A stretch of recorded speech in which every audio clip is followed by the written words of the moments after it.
ایسے ایسے بچوں میں ضد آ گئی ہے کہ وہ مانتے ہی نہیں، کسی سے ڈرتے بھی نہیں، ڈرتے ہیں اگر کوئی ڈرائے تو۔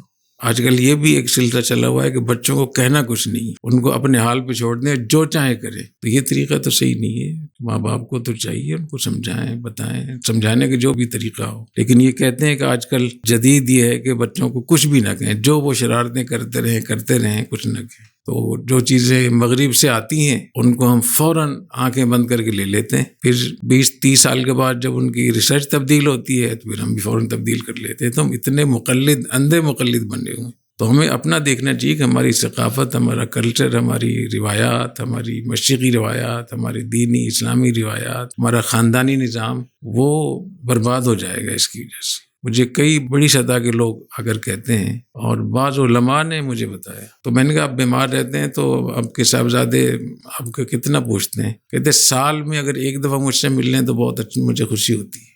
سال میں 80 سال کا بوڑھا باپ ہے، عالم دین ہے، وہ بچے ایک دفعہ سال میں مل لیں اور بیٹھے ہوں گے ایک ہی جگہ، فیکٹری سے، کاروبار سے، دکان سے والد آئے گا تو برابر والے کمرے میں وہ لیپ ٹاپ لے کے بیٹھا ہوا ہے، وہ پوچھتا نہیں ہے کہ بخار ہو جائے، وہ کرا رہا ہے، اس کو ضرورت ہے مدد کرنے کی، کسی ڈاکٹر کو بلانا ہے، تو وہ اس کو فرصت ہی نہیں۔ تو کیا ہوگا آگے چل کے؟ کیونکہ یہ چیز تو ابھی آئی ہے نا، اس کے اثرات تو 10 سال اور 20 سال کے بعد ہوں گے۔ تو اس کا اندیشہ ہے کہ اگر ہم نے ایسی، جیسے ابھی اس ٹیکنالوجی کو ایسی لے لیا، پہلے اس کی کوئی منصوبہ بندی نہیں کی ہم نے، تو اس کے نتائج کیا دیکھ رہے ہیں۔ تو یہ جو ہمارا خاندانی نظام ہے اسلام کا، دین کا، ہمارے اس خطے کا، یہ بہت بڑی نعمت ہے، بہت بڑی رحمت ہے، بہت بڑے دفاع ہے۔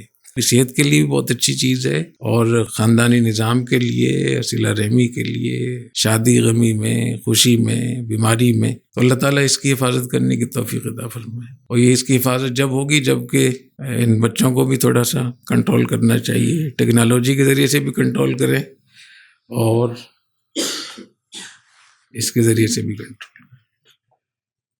اس میں بہت اثر ہے۔ وَأَنزَلْنَا الْحَدِيدَ فِيهِ بَأْسٌ شَدِيدٌ وَمَنَافِعُ لِلنَّاسِ۔ حضور اکرم صلی اللہ علیہ وسلم نے ارشاد فرمایا کہ بچے کی عمر 7 سال ہو جائے تو اس کو نماز کے لیے کہو، نہیں پڑھ رہا تو کہو۔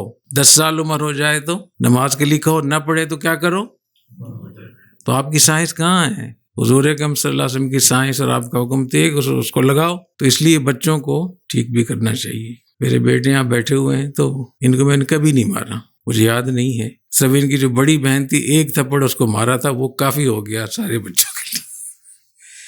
تھوڑے سے بچوں کو سمجھا کر رکھیں۔ میرے کمرے میں آتے ہیں بچے، آرام سے بیٹھ جاتے ہیں، ان کو پتہ ہے میرا ٹیلی فون میرے پوتے پوتیوں نے کبھی نہیں لیا، بالکل ان کو پتہ ہے نہیں دے گا، اور وہ اس پہ ہاتھ بھی نہیں بڑھاتے۔ ہاں بالکل، کوئی بچہ ہو ابھی پیدا ہو تو الگ بات ہے، لیکن جن کی تھوڑا شعور ہو گیا ہے، اس سے معلوم ہے کہ بچوں کو روکا جا سکتا ہے۔ یہ جو بالکل ہر چیز ان کے حوالے کر دی ہے، نہ ہی انسانیت کا تقاضا ہے، نہ ہی سائنس کا تقاضا ہے، نہ ہی دین کا تقاضا ہے، نہ ہی عقل کا تقاضا ہے۔ یہ حماقت اور جہالت ہے، بیوقوفی ہے یہ۔